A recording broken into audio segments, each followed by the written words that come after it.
Şimdi aile geçmişten günümüze önemli bir kurum. Ama günümüz için bakıldığında aile kurumu başta medya olmak üzere artık bir kanayan yara haline dönüşmüş duruyor.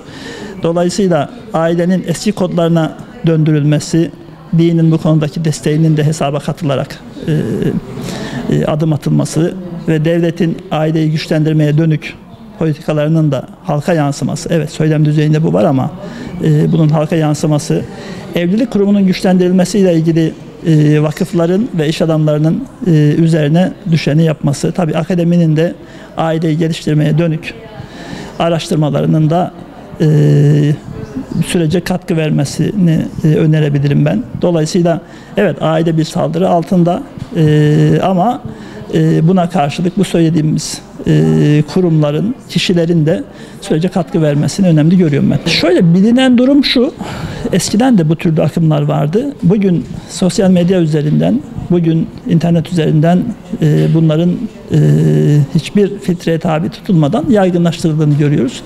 Burada toplumun tabii ki kanaat önderine yani söz sahibi olan kişilerine sorumluluk düşüyor. Biz şimdi bu türlü akımları yani işte tarihin binlerce yıl öncesinde de biliyoruz. Yani adı kavimlerle anılan bir takım eğilimler var. Bugüne gelindiğinde bu toplum evet geleneksel kodları olan Müslüman bir toplumdu.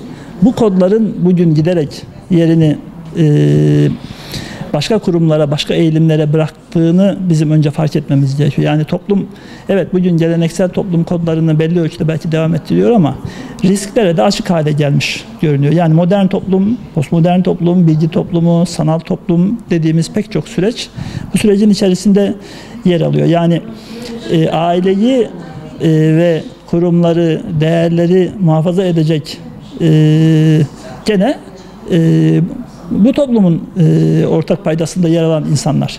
Dolayısıyla dini değerleri, ailevi değerleri, kültürel değerleri beraber yeni kuşaklara aktararak sürecin önüne geçebiliriz diye düşünüyorum.